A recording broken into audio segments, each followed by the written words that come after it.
1, 2, 3. All right. Well, greetings, everybody. Welcome once again to the RecPoker podcast, sponsored as always by Running Aces Racetrack, Casino, and Hotel, as well as website AMP. Now, in this chat's edition of the podcast, we're going to hang out once again with Farid Jattin. He is back by popular demand, currently the number 6 ranked GPI player in the world. And he's prepping for a training course that he's going to be doing exclusively for RecPoker Nation. So really excited about that. But first, let's introduce our panel. My name is Steve Fredland. I go by RecPoker Steve in the PokerStars home game.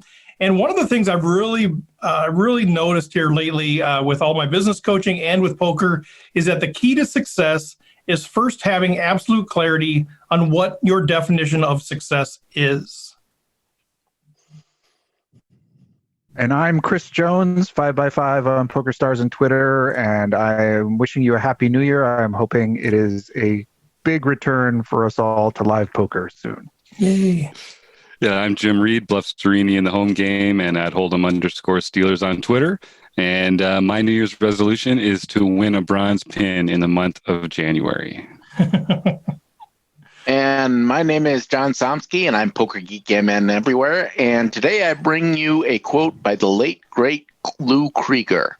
Most of the money you win at poker comes not from the brilliance of your own play, but from the ineptitude of your opponents. And I'm Rob Washam. I'm Radman50 everywhere. And I've come to the realization lately that I'm a much better tournament player than I am a live cash player. Oh, we're going to have to unpack that at some point. All right, Rob. Rob's out in Vegas now doing the thing. So we'll unpack that a little bit. A couple of really quick things that we will unpack a little bit more later. Just make sure if you're suspended from the home game still as of January 1st, we have the solution. Go to rec.poker/home game. We've got the free Jattin training course coming up. It starts February 3rd. Details are rec.poker/Farid. And save the date. January 27th is our first annual award show. I think we're going to call it the Reckies, and we're going to have so much fun with that deal. So we'll chat a little bit more about that after we talk with Farid. But let's bring him in. Farid, now you were just with us. It took us 220 episodes to find you, but only about 15 more to have you back on because everybody loved you so much. So how are you doing, man? Happy New Year. Happy New Year, brother. Yeah, happy to be back, man. I had a great time the first time, and yeah, it was pretty easy to accept coming back on the second time. Yeah, it was so fun. People were like, man, he was just infectious. It was so much fun. And we've had an opportunity to hang out a little bit after that. And it's the real deal, man. You're such a fun guy, but also this terror at the table. And so we need to probe a little bit deeper into who Farid is. So where are you hanging out now? I never know, right? It's New York, it's Miami, it's Vegas.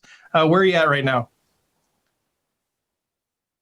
Yeah, I actually just got back to Colombia. You know, I'm on like 2 hours sleep because I was in New York before that. Then I had to go to Miami for a couple of days. And but it feels good to be back home, man, to be honest. It felt good to eat my first, home-cooked meal for a while. And yeah, I'm just happy to be back home. A lot of times, like, traveling is amazing, obviously, but, sometimes you just miss home. So I'm happy to be back.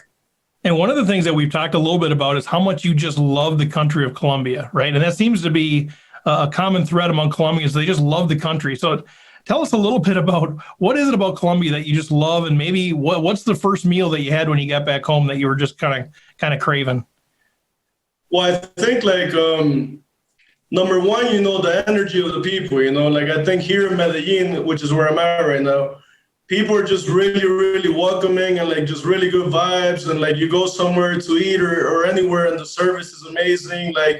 Everyone's just good vibes all the time, which is something that I can't say the same thing about maybe the US or maybe Europe. It's a bit more of a dry attitude or more of I'm just doing my thing and who cares about anybody else type of thing, which is fine. It's just different cultures. But that's one thing is the human heat, people just love other people here, so that's number one. Number two is just an amazing country overall. It's a beautiful place, and when you come with dollars, it's also very cheap, so yeah, it's just it's pretty amazing in all categories, I would say.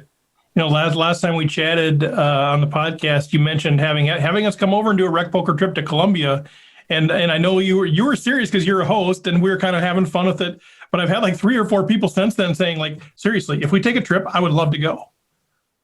No, I was definitely serious, man. You just gotta let me know, like, so I can know in advance how many people I'm hosting. But yeah, I love that, man. Like I said, I love my country, and I love showing people what a great country it is, you know. And if you guys could come visit, and I'll make sure that you guys have an amazing time, eat some great food, and just like meet some great people. Yeah, I think it'll be amazing, man. I think we'll enjoy it a lot. It'd be so fun. So let's talk a little bit about the training course we have coming up now. This is a course that you delivered the course before, both in Spanish and in English. But for the folks that are just sort of catching wind now that actually RecPoker is going to be doing this training course that you're the instructor for, what should we expect? Who is this course for? Tell us a little bit of kind of a high level view of this thing. Well, yeah, this course started in the quarantine. You know, like I said, I had a lot of demand for coaching in the past, but I never really had time for it, you know, because I was just focused on my grind and doing my thing. And now I wasn't really enjoying playing online full time. So I said, how can I be productive, but at the same time give back to the community a little bit, you know? So I figured that coaching was a nice way to do all that.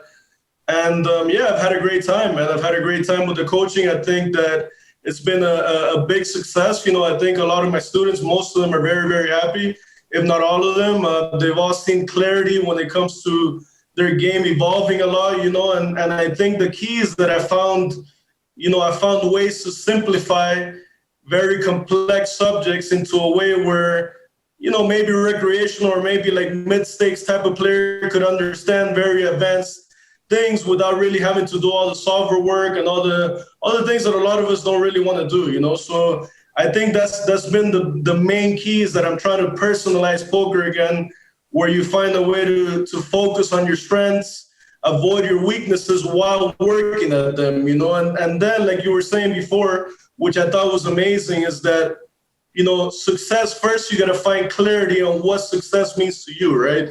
So at the poker table, it's kind of like the same thing. You got to find clarity with your plays, so then you can find the confidence to execute them, you know? So with this course, you can find a lot of clarity in a lot of spots. And then like in the spots where you don't find clarity, I incentivize you to avoid them in general, you know? That way, like, you only play when you find clarity, you know, while working at these tough spots, because we will come up with a lot of tough spots. I mean, like, poker is tougher than ever, but it's also more like solvable than ever, you know, where every spot has a right answer type of thing, you know. So it's all about putting in the work and finding a good crew to kind of, you know, do the whole studying and the whole community thing, which I think it's amazing. The studying as a community, I think it's another key to the course. You know, I think that all my groups, they start as students and they end up as friends, you know, like it's a big community at the end. They all help each other. We all talk about some hand histories, this and that. So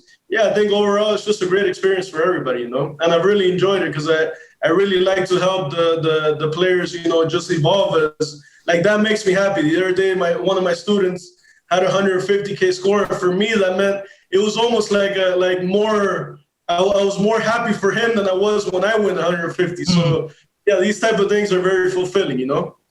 Yeah, well, learning poker in community, I don't know who that sounds like, but I wonder if RecPoker might have a niche. That's the drum that we beat all the time, is learn the game in community. Just the relationships, the fun, but then disagreeing and sort of getting, you know, wrestling with the answers is so huge. And I had an opportunity. You sent a couple of videos of one of your previous courses, so I had a chance to preview what we're going to expect, and it was so interesting because you're such a good teacher, but yet there's this element of interactiveness where people can ask questions and engage, and you could like almost literally see the light bulb come on as people are having that conversation. They're going, oh, and I think for recreational players, so many of us are looking for that, right? We're looking for those light bulb moments where like, now I get how to play a draw in a certain situation, or now I know how to get value. And I think we just kind of struggle with that. So talk a little bit about, you know, who's the target audience for this?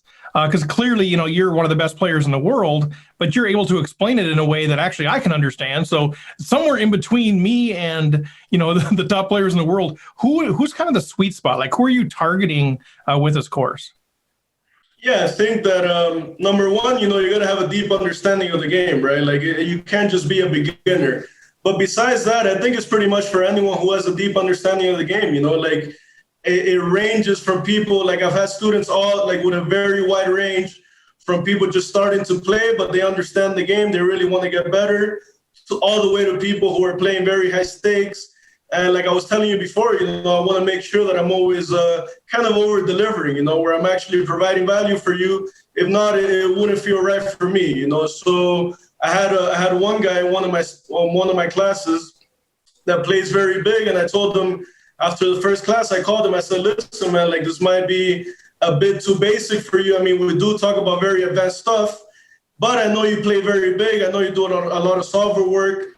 So if you don't think this is advanced enough for you, I'll give you a refund right away, no problem." And he said, "No, man, like, listen, like, I really like your energy, this and that. I know I'm going to get a lot from the course."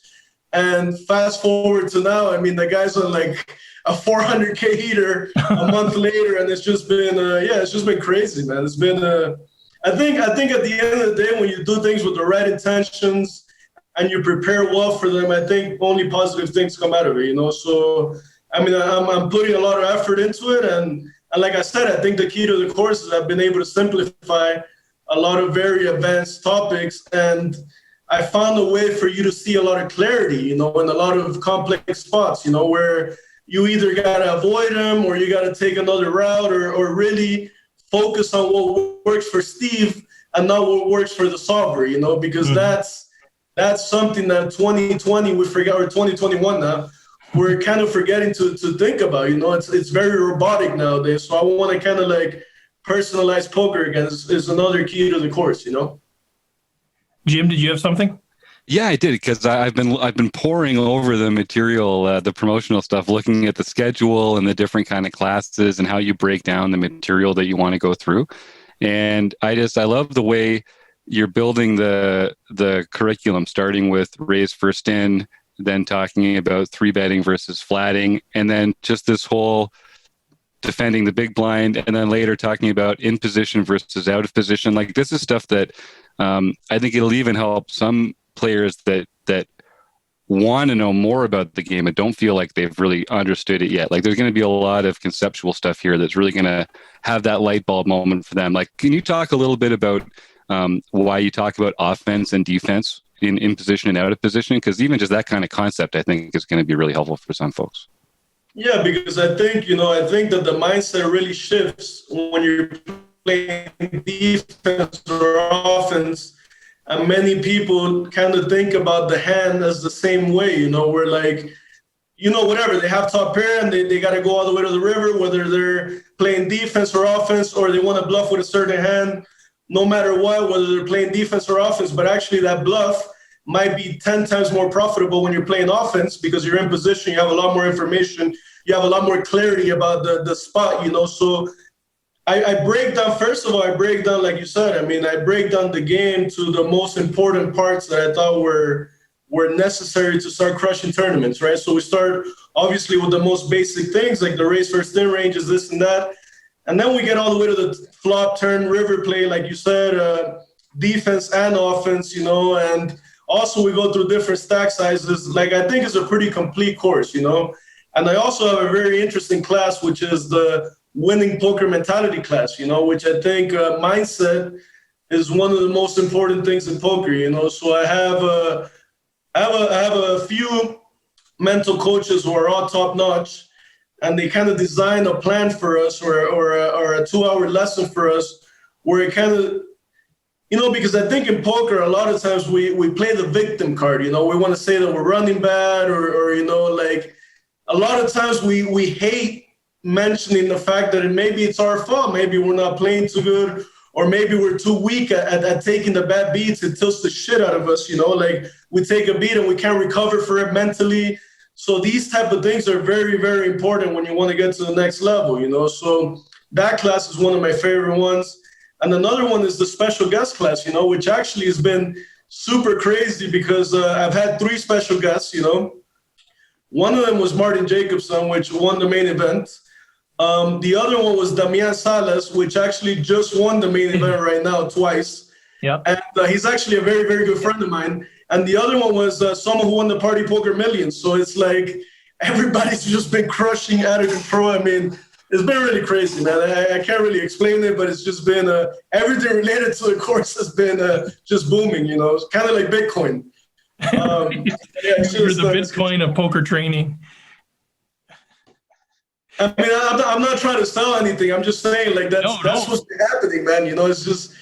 It's been crazy. But like I said, I mean, I'm not surprised because, like I said, I really believe in energy and just doing things for the right reasons and the right time. So yeah, I think it's been natural because we're putting a lot of effort into it. So I'm just happy with the product. And so we don't know who the special guest yet is for our course yet, do we? No, I have a couple cool options. I'm always trying to do breaking news here. I'll make sure it's a really nice one. You'll be able to dig into the mind of like someone in the top 20 or just someone really, really interesting. Like I'm very picky with everything, so I'll make sure that the special host, the special guest will be a nice one for you guys. Oh, we're not worried at all. I'm always trying to break the story. What do we got? But let's not lose sight of the fact that Farid's like a perennial top 10 player in the world, currently number 6. That's where we're starting from. So when we're talking about a special guest of the top 6 player in the world, it's pretty good stuff. I'm kind of curious. One of the questions I've gotten Farid recently from a few people is this idea of you're a very feared player at the table in a sense. At least among recreational players, like, oh gosh, but you're Chris elaborated on this last time on the show. Kind of, you come to the table, and I think for a lot of people, it's like, okay, here we go. I got to button down. I got to kind of get ready to go because I don't know what's coming. The storm's coming. At least that's some of the perception that's out there. Whether you're aggressive nature or you're unpredictable or whatever it is, just sort of your table presence can be intimidating, even though you're a super nice guy. I'm kind of curious, is some of that reflected in the course? I know people have asked that question. So is the course kind of designed for everybody? Is there a leaning toward aggression? Is there a leaning toward some of the things that you do? Or how much is your own playing style sort of integrated into the entire course? No, yeah, 100%. I think that I basically want to teach you everything you need to win tournaments. Okay, I'm not trying to make you min cash. I don't want your min cash rate to go up. I want you to start getting W's, because in tournament poker, that's where all the money's at, So to be able to get that, you got to be very aggressive in nature, but in the right spots at the right times.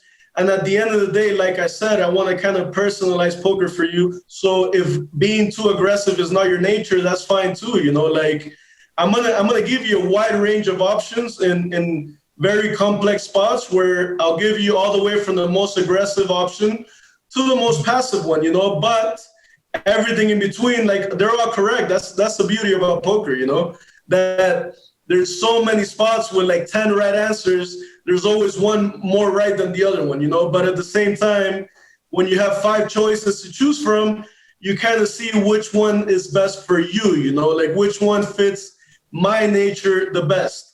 But at the end of the day, I just want to prepare you to know everything that you need to start winning tournaments, because that's exactly what I want, So I want to be able to teach you how to crush the bubble, how to crush a final table, and how to lose that fear of busting, because I think that costs us all a lot of money, Like I think that all of us are willing to put in that big bluff when the blinds are 200, 400.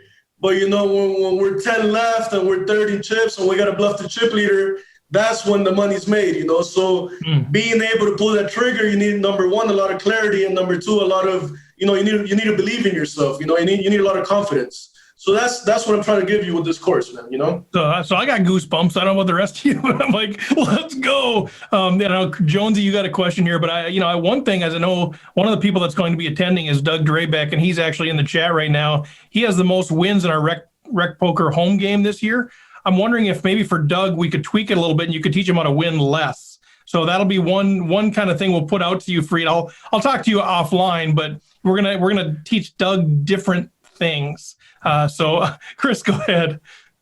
Yeah, no, Farid. I've also been kind of combing over the materials here, and I really love the structure, the way it's laid out between what class comes first and next. I think it's really logical method. But I wonder if you can sort of like talk a little bit about what the actual kind of class experience is going to be like, and what like a student can expect to sort of like, they join a class, okay, they're going to be in this thing for 2 hours. Is there going to be off the kind of felt work that they're doing in between class sessions? What is that experience going to be like for a student who joins this? Yeah, so we hop in the class, and basically everybody's on mute for the first hour and a half, where it's just me and my assistant kind of going through the whole material, make sure that you guys get everything you need out of that class. And then after that, every time we have some time left, we unmute everybody. We have time. Anyone that wants to ask a question, anyone that wants to share anything about life, doesn't have to be about poker, kind of like we just hang out for a bit, right? So like make sure that everything was understood in the right type of way. Everything, like the message that we're trying to give about the class was understood by everybody.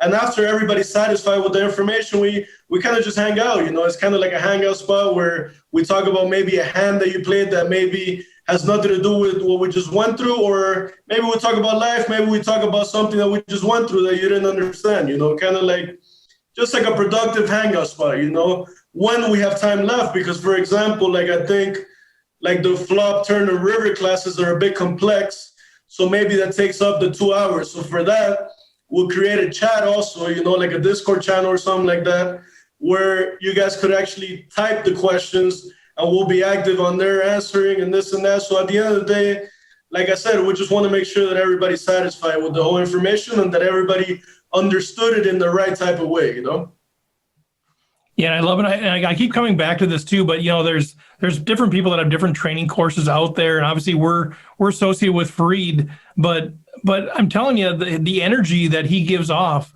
I saw the courses, and I've also had a chance to chat with Farid offline. It's such a positive experience, and I think that's one of the differentiators of this thing too. Is it's not just like going to watch a video for an hour and a half. It's actually engaging, and then you get a chance to do the interactive thing, and then you get a chance to build relationships. And it really is this entire kind of holistic poker learning package, which I'm super excited about. Jim, did you have another comment or question? Yeah, I did. You were talking earlier about, winning being more important than getting a lot of min cashes and like crushing the final table. And I know the course kind of culminates in this final table play session. And I think I have two things I want to talk about quickly there. The first is, how can people practice final table play? Because I think it's really hard for people to find meaningful practice where there's like real ICM implications or like the pressure's really on. It's just a hard thing to practice. And then the second thing is, I know you're not going to, it takes the whole session to get into the good stuff, but is there like one tip you could give a recreational player who hasn't had the time to prepare, but they're at a big final table now? And it's like, what's one thing they should be doing differently to help give them a better chance at winning that tournament?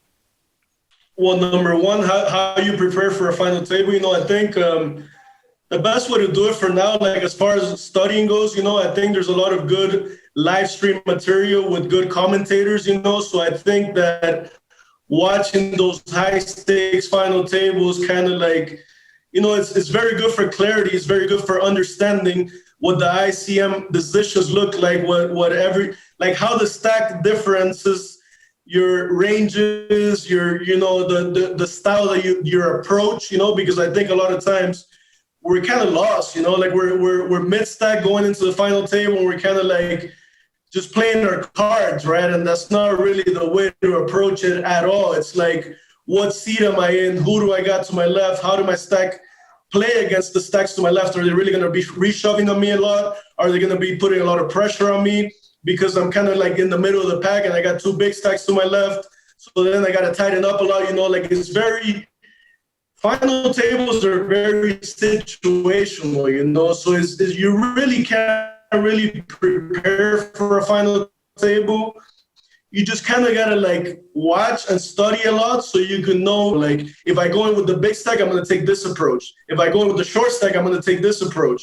If I go in with the mid stack, I'm going to take this approach. Or if I'm playing a high stakes tournament where everybody's good, I'm going to take this approach. If I'm playing a low stakes tournament where people are not really playing back, this and that, maybe I play a bit of lower variance, like there's so many factors that go into your approach, that it's really tough to design a specific approach just for Jim, like Jim has a playing style, but Jim's playing style should change a lot depending on the situation, you know. So that's actually the key to success in these final tables. And what was your second question about the? If there was, for recreational players like us, if they find themselves at a final table, you know, some people are taking a shot online these days, and just like our buddy Ben, I don't know if he's in the chat today, but he's looking forward to playing in a final table soon. And what's like one mistake or one common thing that you would tell a recreational player, like do this differently or take this tip, and you'll increase your odds of performing well at the final table? Yeah, I think a lot of times, I think one mistake that I see from my students and from people in general, you know, including myself when I had not too much experience, is sometimes you kind of want to battle, or you want to get too creative, or you want to start doing things that are kind of out of your comfort zone, you know. So I think that this is not the time to start trying them, you know. So I think that in general, whatever gives you a lot of uncomfort, even though it might be standard, you know, in a regular situation, I would say avoid it in general and kind of look for clarity in all the spots, you know. And maybe you don't get the win, but maybe you ladder up 3 or 4 spots. But at the end of the day, you want to be happy in the way you go out. You know, you want to feel clarity in the final hand or in that final play that you made. You don't want to feel like you kind of did something that was way out of line just because you felt the pressure of the final table, or you want to get cute, or you want to get too creative, you know. I would say in general, just stick in line, stick to whatever got you there already, and just stick to the game plan, you know. Even though it might get bumpy along the way, just believe in yourself and stick to the game plan and look for clarity in spots, you know, because I think it's very important. I think that it's easy to let the moment take over, you know, to kind of like let that pressure make you punt it in a way, you know, whether it's playing too tight or too loose, kind of like disconnect from the moment, you know. Obviously, it's a really, really important moment, but at the same time, there's so many tournaments. It's not the last time you're going to be at a final table. And if you think it's the last time, then just quit poker, you know what I'm saying? So just go with the flow, take it easy, and look for clarity in your decision-making process. And I think that's, I would say that's pretty good advice, you know. I'm kind of curious your perspective on the impact of having a televised final table or a live streamed final table where, you know, the whole cards are shown. You know, what do you sense people are doing more often? I mean, you know, again, it's probably more the recreational, you know, $1,000 buy-in type tournament versus the high stakes. But, you know, I feel like there's 2 camps. You know, there's the folks that sort of really tighten up because they don't want to be on TV and making some major mistake where they bluff and get called or whatever. Or there's the people that are going the other way that are trying to be like hyper creative because they want everybody to see how creative they are. Do you have a sense, like if I was going into a final table, if I should think people are generally going to be, you know, move one direction or the other? Or what's your thought on that? Well, I can tell you from my experience, and I think it happens to a lot of people, you know, in the first couple of times you're at a televised final table, that for me, it affected me very negatively in the first couple of times. You know, I think I did a very poor job at my first couple of televised final tables because I was kind of like, you know, you kind of let your ego take over in a way where, number one, you don't want to look like an idiot, right?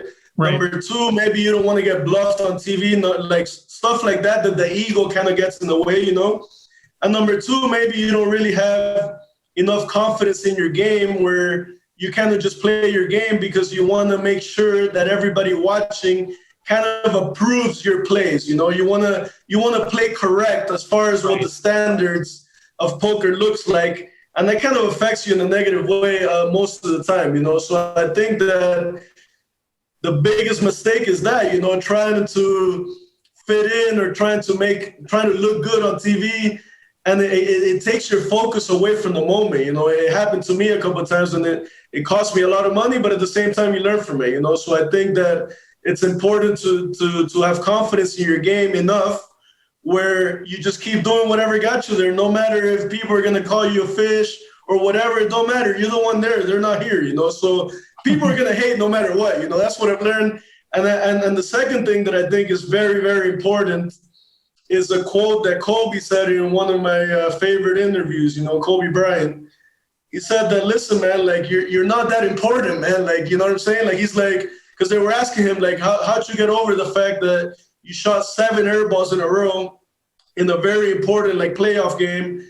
where everybody's watching, you know, everybody's going to berate you for the next week, like Kobe this, Kobe that. And he's like, hey, you just got to get over yourself. Like, you're not that important, you know, like people talk shit, they hate on you, this and that, but then they get over it, you know, a couple of days later. So I think that was really good advice by our boy Kobe, man. Rest in peace. But he was amazing with the whole mentality, and it's no coincidence that these guys get to the top level. I think mentality is the one of the most important things, you know, in all sports, including poker. So yeah, I think confidence and mentality, and remembering the fact that you're not that important, I think they're very good things when it comes to playing the televised final table, you know.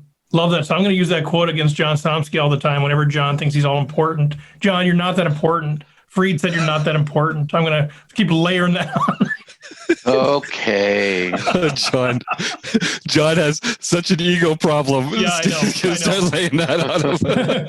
Intentionally. No, you look pretty important to me, man. I mean, It's all those pins. He's got all those pins on his head. He's a rock star. Hey, one of the I saw Rob in the chat. Rob's got some internet issues. He's out in Vegas. You know, we can't all be out in Vegas playing poker, but, you know, Rob is. But he mentioned in the chat, touch a little bit on how do you integrate sort of stages of the tournament. We talked about final table, but sort of stages of the tournament. How does that get integrated into the training? And Rob, correct me if I'm not representing your question correctly. Okay. Yeah. So how do you I have a class. Early stage, middle stage, you know, you get near the bubble, hit the bubble, just past the bubble. And how does that part of the training? Yeah, 100%. You know, we talk about every single approach when it comes to different stages, you know, because obviously, like I was saying before, what I was saying about the final table applies to every other stage. You know, in the early stages, you take a different approach. In the bubble stages, but I focus mostly on bubble and final table because I think those are the most important stages of a tournament. You know, I think that everything else, you kind of learn the basics of the course, you know, raise first in, the pre-flop, the post-flop, the turn and river. That's going to be applied into every stage of the tournament, right? But when you want to get out of line a bit, whether it's on the tighter side or the looser side, it really depends on the stage of the tournament or your special situation, right? Whether I'm in a position to put a lot of pressure or I'm in a position where I can't take a lot of pressure. So then I'll take an adjustment in the tight wave. I can't take that much pressure, or I'll play a lot looser if I'm in a position to put a lot of pressure, you know? So yeah, I think that I do a pretty good job of explaining how to approach all types of stages, you know, especially the most important ones, which, like I said, are the bubble and the final table, you know? So if you look at, I'm curious, do you look at some of the success that your students have had? And I know you shared that both, you know, your one-on-one coaching as well as people that have been through the course. Is there a common thread that you can detect as far as what light bulb went on? What did they learn? What did they start applying? What are some of those things that you think have kind of changed them from, you know, maybe a small winning player into a significantly winning player? Are there common themes there? Yeah, I think, like I said, I think that a lot of the times, you know, I give you a few options to choose from. And it's the type of course that, like, we're not really judging anyone, you know, so everybody feels relaxed there. Everybody feels in a way where they could ask personal questions that might look a little dumb to everybody else, but no one cares, you know. It's all about getting better, and it's all about improving your personal game, right? So when you gain that confidence and you see that clarity for your specific game, like I said, I think confidence goes a really, really long way in poker, you know? So when you combine confidence with the fact that what we're teaching actually works, I think it's just natural to start seeing results, you know? I think that it just comes natural. All right. Well, I know we're almost at time. Any other questions from you guys on the panel? Anybody in the chat have another question for Farid? I'll kind of look around here. Everybody seems good. It's so tough, man, because we try to cut this off at 30, 40 minutes, but we could go for hours and hours. But Farid, maybe just kind of close off this part of it with just kind of what's the one thing that we can take with us? So we've got, you know, a lot of people listen to this thing, a lot of people watch it, but not everybody can attend the course, either because of money situation, even though we got all kinds of giveaways, or just because, you know, it's a limited class size. But, you know, for the folks that aren't going to be able to sit through the course, what's one thing that you can kind of send them away with from your knowledge base? Yeah, I think that one message I would like to give, you know, is that I think that everybody, as a whole, we're going through a bit of a rough patch, So I think that for those of you, and I include myself, I think we're all going through a bit of a rough path as humanity. And I think that for all you guys who are maybe not seeing too much clarity in your path, or maybe not enjoying too much poker, or just not enjoying life in general, which is, I think, a common theme for a lot of people nowadays, right? And I think that poker is no different. I think that the fact that there's been so much action available to you online and this and that, there is a lot of winners, but there's also a lot of losers. It's just natural with the game. So I think that one message I would like to send is to just keep your circle clean. To try to keep your energy clean, your circle clean. And if you're not really enjoying the game, kind of like take a little break, and just focus on things that kind of make you happy. I think it's a time to be able to let go with someone. I think a lot of us need a nice circle right now who kind of like, whoever's down, you guys people that will bring you up. And that's why I like the RecPoker, because as a community, you guys give hope and you guys give good energy to people, and you guys give something to look forward, whether it's the podcast or the home game. And these type of activities, what we should be focusing on. I think that the news is very toxic. The social media in general is very toxic right now. So I kind of want to, tell people to step away from all that noise and kind of focus on your inner circle and your personal situation, because I think we're not doing enough of that right now. And it kind of makes me sad, man, as a whole, Those are good words, man. Good words. Well, we'll let you go there, Farid. I think I'm always so amazed at some of the best poker players that we love the most are always the deepest thinkers outside of poker as well. I think there's something going on there. People that have this perspective on life and the perspective at the table. I think it's very integrated. And I love, Farid, how you do integrate your life and your poker, and it's all it just is what it is. It's Farid. And so I really appreciate you, brother, man. Thanks for coming on here again. We're going to do some other things here, but for the folks that missed it the first time, how do they connect with you if they want to kind of stay connected on social media or the website? Yeah, basically Farid_Jattin on Instagram and FaridJattinPoker.com for the coaching, and FJattin at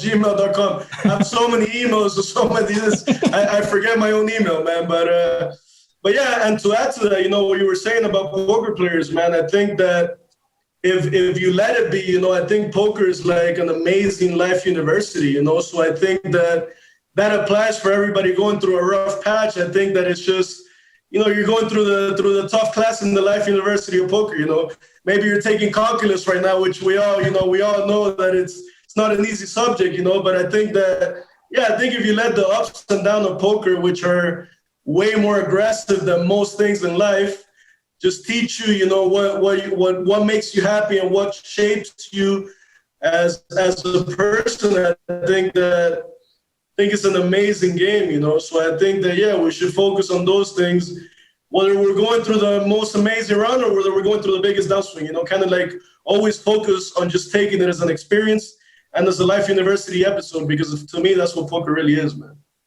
So good. All right, Farid Jattin, man, fantastic stuff again. Feel free to jump off here. You guys connect with him. If you don't know how, connect with me. We'll connect you to Farid. We got the training course coming up. You have to check it out if you can at all. We have discounts if you're a member at different levels. We have discounts through drawings. We want to get you in the class. So figure out a way to do it. It's going to be worth your while. Plus, the people that have already signed up for the course, I'm telling you, it's going to be a lot of fun. It's a real great community of people, real great people. So, Farid, once again, thanks so much for your time. Feel free to jump off here, and we'll let you go there. Thank you, Steve. All right. Bye, everybody. Happy New Year's. All right. Yeah, Happy New Year. Well, I'm excited that he mentioned calculus. I'm like, yeah, that's my wheelhouse. Like 30 years every day I did calculus. That's what I did. But if he had said something like, imagine you're going through English class, then I'd be like, oh, yeah, gross. See, we're all nerds in different ways. Rob and I have our fantasy and science fiction books, and you've got your calculus. Steve. I do. Welcome to the party. We're all nerds. Well, what do you guys think? I mean, for me, it's like, okay, someday, I just want to get Farid and Fedor Holtz and Marie Konnikova in a room and say, all right, we'll start the recording now. Go. Yep. Let's get them there for the RecPoker Awards show. Just get them all in the room for that. Yeah. Just talk. What's your guys' thoughts on the conversation?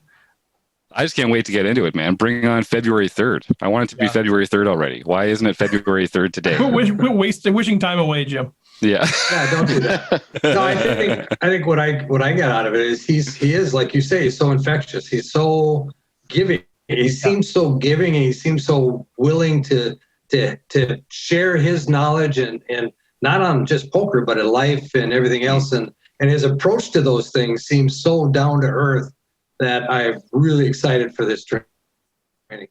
Yeah, and we've had a chance to kind of work with him. We're working with him on some other things, and he just cares about people. Like, he literally cares about people. And one conversation, people can fool you. After a number of conversations, it's pretty tough to fool you.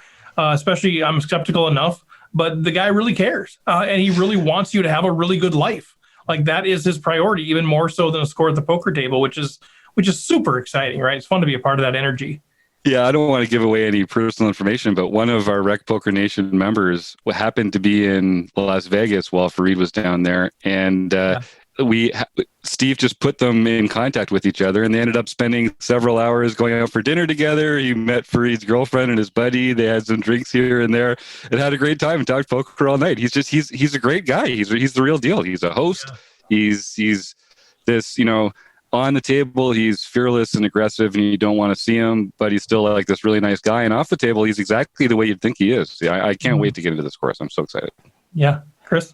Yeah, no, and I've just been a fan of his as a player, and I think I'm just so excited to talk about, because what he talks about is like knowing when to sort of apply those levers of aggression, right? And like that, it's such a powerful thing when you see a player like Farid play. You just see the sort. He dominates the airspace. Like, everyone's like, "Oh God, what's he gonna do next?" But like, you can't just blindly do that. You can't just sort of like, push levers and be like, "I'm going to be more aggressive, so I'm just going to like be more aggressive." But like, I think having some grounding and foundations for like how to find those spots, I think is going to be great. Yeah, that's what I was excited about with his answer too, because like, he could have easily said, when I asked him about, is your style going to be integrated into the course? Because I think that's a unique thing that he brings, and I was worried that he was going to say like, well, no, what I do is sort of, 10 levels down, we're just going to stick to the basics. And then I'd be like, well, it's kind of like any other training course. No, he's going to try to integrate that into it. He'll give you the options, but sort of explain why the more aggressive option is often preferred, or at least even giving you new ways of saying, here's a new creative way to look at it, even if it's not the right answer, to be able to say, oh, I didn't even think about, a check raise shove sort of path. And the other thing I love about this is that, we're going to spend like part of the time, there's a couple of courses at the beginning that are about pre-flop. And I think that's where a lot of conversations around aggression tend to land or live in. Right. It's this idea of, am I going to 3-bet, or am I going to, whatever. But this idea of like taking that post flop into like all the different streets, and even on the flop, people talk about, well, should I check raise or whatever, but getting that into the turn and river, I think is a point where sometimes we get a little like, oh God, this isn't working, well, abandoned ship or whatever. And I love the idea that we're going to talk about this sort of deeper into hands, and when do we abandon ship, and when can we try to apply that pressure? Yeah, I love that whole, I'm going to check raise here. Oh God, he called abandon ship. Yeah. Well, it's kind of interesting because when I started playing No Limit, one of my leaks was I was too aggressive. Which, if you're going to have a leak one way or the other, leaking for aggression is probably better, because that gives you more ways to win. But trying to figure out how to dial it back and when the appropriate times to use aggression versus using it every street, every time you have a bet, basically pretend like you don't have a fold or call button, is not a good idea. So I'm looking forward to having the nuance of how to apply aggression appropriately. Yeah, I love that. Jim put in the chat, leaking for aggression is a good band name, and I was spraying it down as a t-shirt idea. Leaking for aggression. I'll play the guitar. Who's got the drum? Rob can take lead guitar. I can probably contribute in the rhythm section. I'll either do the tambourine or the little triangle. I think I just have to be the band manager. You want me nowhere on stage for this? Yeah, I'll help us come on. Steve back together. Cowbell. Steve, you could be the cowbell. I'll be the cowbell. Cowbell slash manager. Cowbell. No, Chris has that. That's still too much rhythm for me. I'm going to help us contract together. Something like that. Well, good stuff. Well, let's segue into some of the community stuff we have going on. But before we do that, let's hear from Jonathan Little. Have you ever wondered whether you should call a preflop raise or 3-bet instead? What do you do when you have a flush draw? Do you raise it or do you just call? What do you do with ace king when you miss the flop? Are you tired of guessing about what the right play is with your particular hand? Well, my name is Jonathan Little, and I am a 2-time World Poker Tour champion and creator of PokerCoaching.com, where we offer over 1,000 interactive hand quizzes where you play a hand and then get real-time feedback from our world-class pros. Don't guess and don't stress. Just register for your free account at PokerCoaching.com/RecPoker right now. All right, and PokerCoaching.com, they got a nice, sleek new logo out, Be the Shark, looking pretty good. So check that stuff out. Again, /RecPoker if you want to support what we have going on there. That would be fantastic. Well, let's transition to the home games, John. As always, I'm sure there's nothing going on, but maybe you can make something up to fill a little time. No, actually nothing going on at all. So we're all no. It's actually, the end of every month and beginning of the next month is always a really busy time for me with RecPoker because I have to set up the Tournament of Champions, get all of the next month's games scheduled, finish off any results, recording the results for the series. Well, this year there was even more, because it was the end of the year. So I also had to, unfortunately, suspend a bunch of people from the home game club. But the good news is I think we've already had 15 or 20 of those reinstated. So all you need to do, fill out your information, and my spreadsheets will magically tell me that you've done it, and I will reinstate you once that happens. It might take up to 24 hours for me to get that information. So just be aware of that. If you're really eager, send me a note, and I'll make sure I do it. But I try to, particularly now, I've been doing it a couple of times a day just to make sure everyone gets in there. Yeah, and feel free to reach out to me too. I know I've helped a number of people kind of through that process too, and kind of it takes a village. We're kind of all hands on deck. We don't want people to miss out, but John does an amazing job with that. And I'm just kind of curious, John. You are the nicest guy in poker, but I'm kind of curious if there's a little bit of you as you're suspending people, was kind of like, ha ha ha ha. 130. No. Actually, I feel really bad about it. Partially because as I suspend people, I don't have a way to communicate to them. This is nothing personal. You didn't do anything wrong. You just didn't do something you need to right yet. But you're suspended. Right. Yes, exactly. And I'm also going to take a slightly different tack now for new players. I was leaving them I didn't add them to the group. But now I'm going to add them immediately and suspend them immediately because they still get notices of the home games as they are scheduled then. And so then they'll see, hey, why do I get this email about this home game that I can't even register for? And then they'll realize, oh, that's because I need to fill out this other information, or at least I hope they realize that. But again, if anyone has any suggestions to make this process easier for you or to make it so that everyone can complete it successfully, that'd be much appreciated. I even looked at trying to figure out if we could get the PokerStars username moved to the main tab so you didn't need to hit that little extra thing, but I don't believe that there's a way to do that. So it's a few button clicks, but sign up. We love to have you. It's a great place to be, and we all have fun. Yep, for sure. So with that, hey, John, I'm getting a signal from Jim. I think he wants to do the drawing. Can I?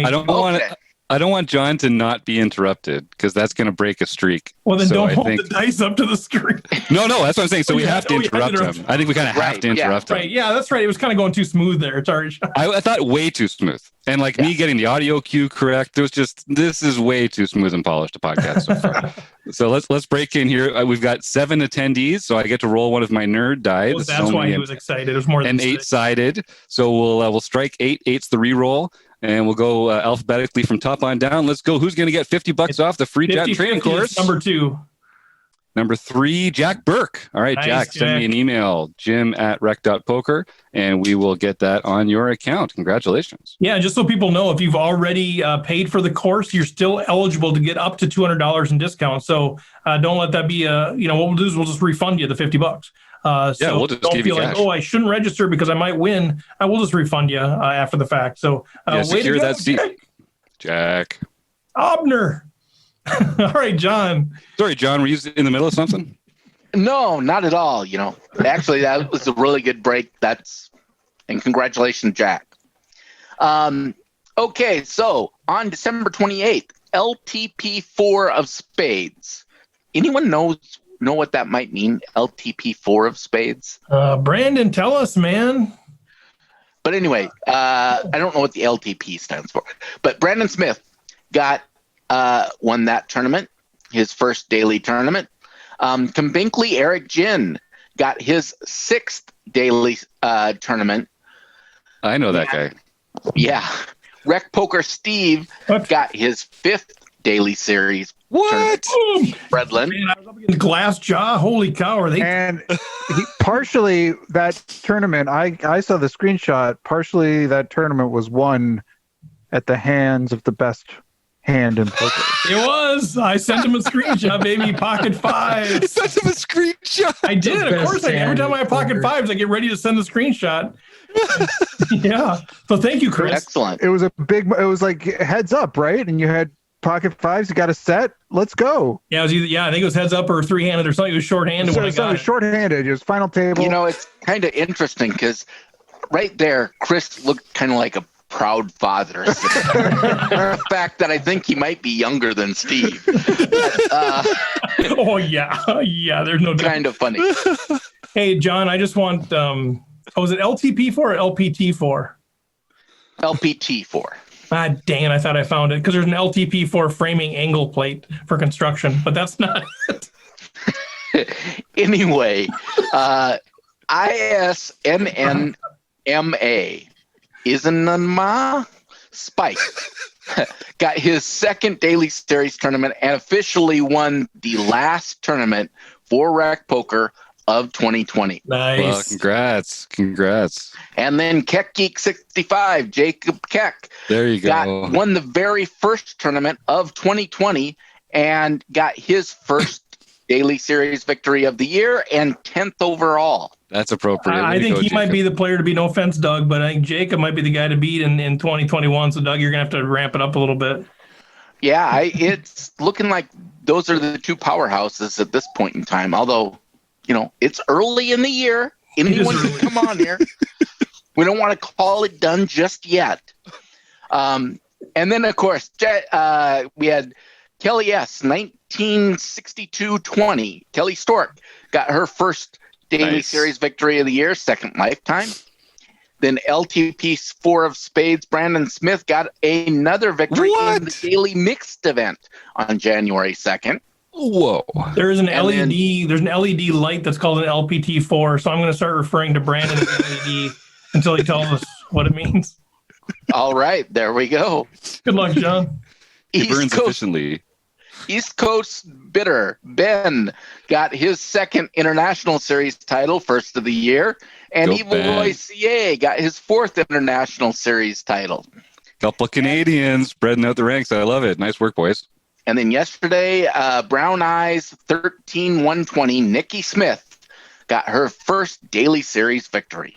Cool. She will have many more. She is a very good player. I know her a little bit. She's new to the scene. That will not be her last victory. Sweet. Yeah, I happened to get lucky enough to make that final table, and she was playing quite well there. Yep. Very good. Well, thank you, Mr. Somsky. Anything else for the good of the order? No, just make sure you put your usernames on your your PokerStars username on your RecPoker profile if you want to be playing.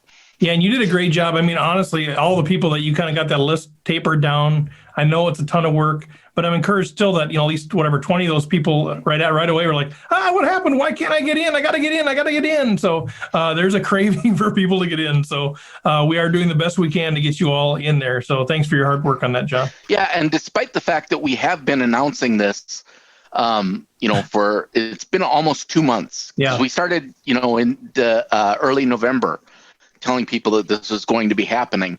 But despite that, people say, "What just happened? Why did I get suspended?" So it's clear that there can never be too much communication about it. Yeah, so that's where I actually put a flag on their record that says doesn't listen to podcast. Doesn't go to website. So now I know. That's why people are afraid to tell us, because now they know you've been outed.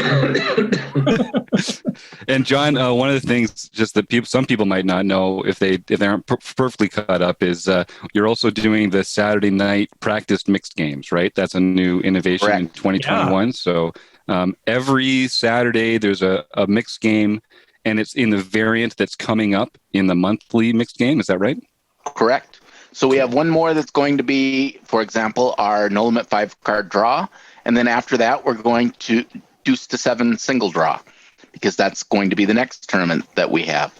So you'll get 4 or 5 chances to practice for a given mixed game event before the mixed game. Yeah, so I expect those games to be tougher this year. Yeah. And Mike Patrick isn't going to be able to win them. Certainly not going 4 of them. So, yeah, by then this one will air, this podcast should air January 12th, I believe. I think it's the day before the mixed game tournament or whatever, 11th? Yeah, 12th. Yeah, that's right. Yeah. So day before the mixed game, and I tell you what, John, it has been nice. I played the 5-card draw a couple more times, which I'd never done before. And I tell you, just even playing it a couple times, I feel like, okay, now I got a little bit of a feel for it. I'm no longer calling a bet after the first draw, because I've got a really nice big draw and there are no draws remaining, which is what I did a few times. That is a leak, Steve. Even I can say a little leak when I'm calling like Jack High because I got a straight and a flush draw. I'm like, oh, there's showdown? This can. That's like counting your outs on the river. I picked up some outs. Well, and it's kind of important because with no limit hold'em now, we all have a feel for what's a good hand versus what's a great hand versus what is like an unbeatable hand. And it takes a little while in these other variants to figure out where that line is. Where are the hands you should be betting versus checking? And where should you maximize your value or just try to make it to the river? So a little more practice helps out a lot with that. Ace, Jack 10, 9, 9, 2, 3 spades or whatever. Like, what's the play? It takes a while to kind of figure that deal out. So, oh my, I don't know what I'm doing. But yeah, thank you, John, for that. One note too, we did have something else end this week. The NFL season ended this week. The National Football League ended this week. I was lucky enough to kind of get close to Patrick. He had a 5-game lead. And the second to last week, I picked up 4 games because I took a lot of gambles and got there. But then he just crushed me the last week. So the name Mike Patrick, Patty 98, also never heard of him. NFL picks for this year. And then we had the Survivor pool. And again, Danny Schneider, thanks for putting all this stuff together. But we had the Survivor pool, and apparently 2 people went all the way through, picking a team that won all the way through. I kind of lost sight after week 5 or 6 or something.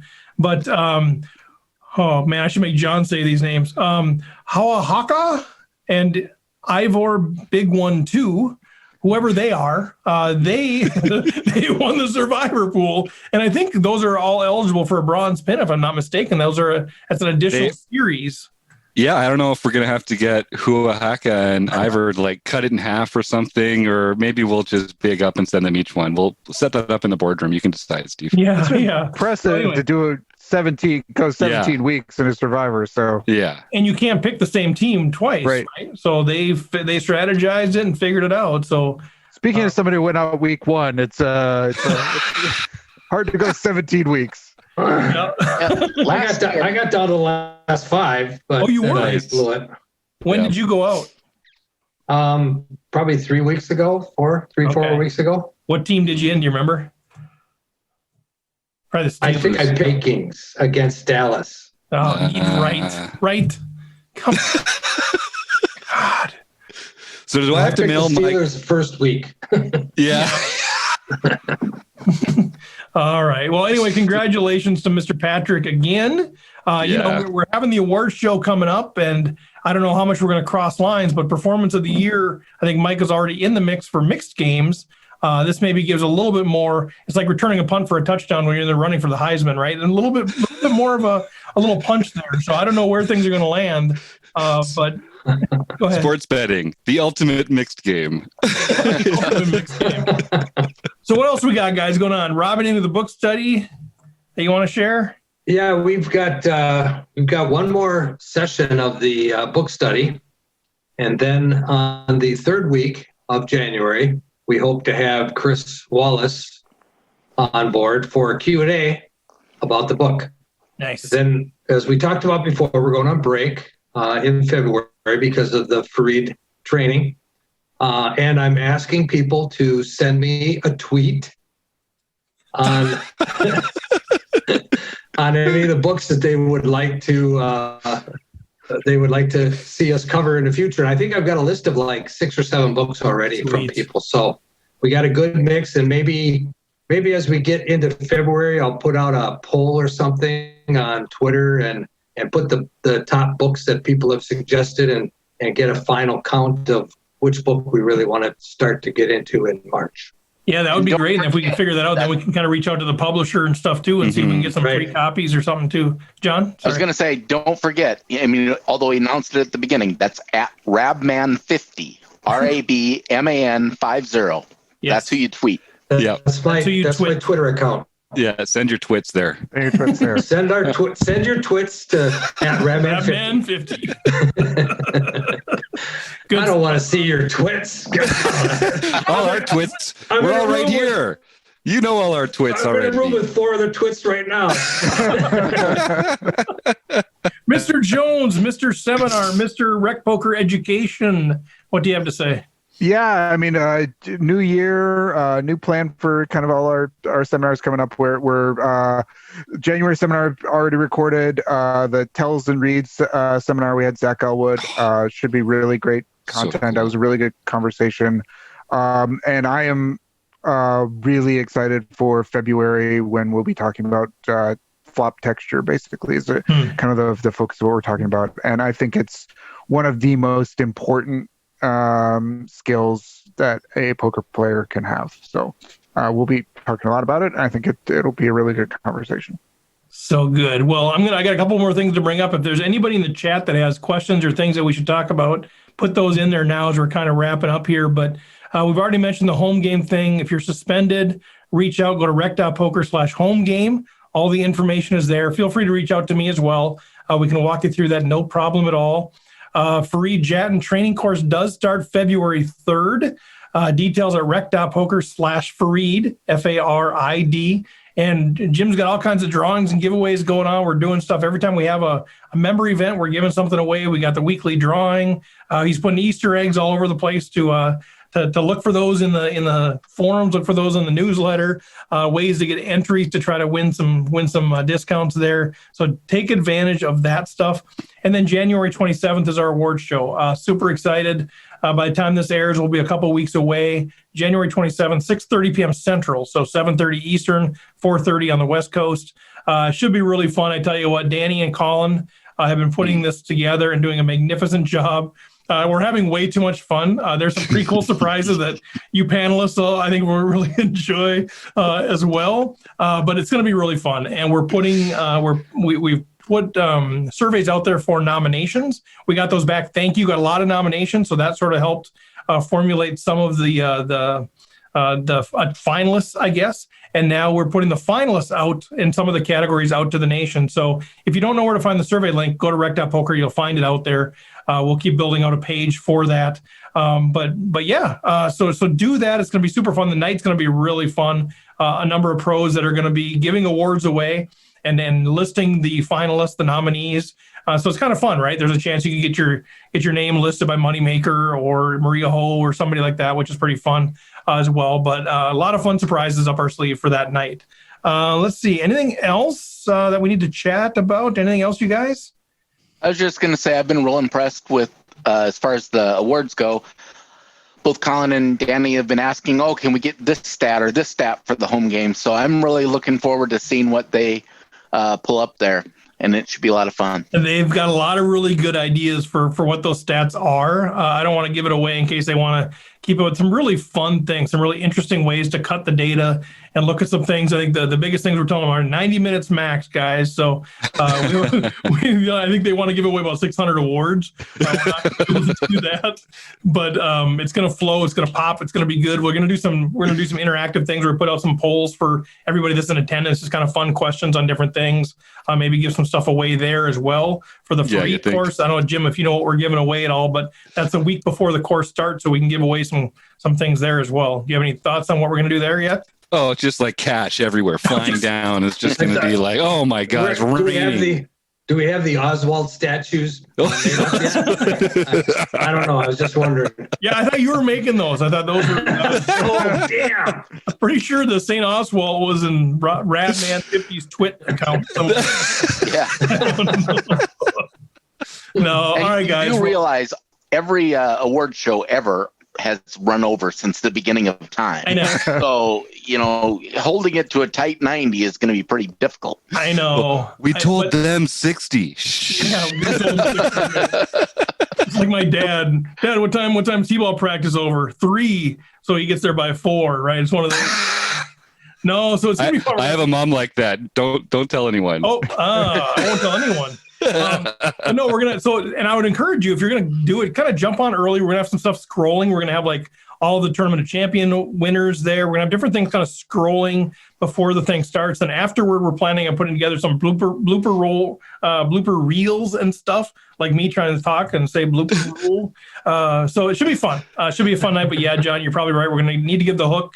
We're having our pros just submit videos because otherwise that could become too long-winded as well. So we're doing what we can, John. We're doing what we can. All right. Anybody else for the good of the order?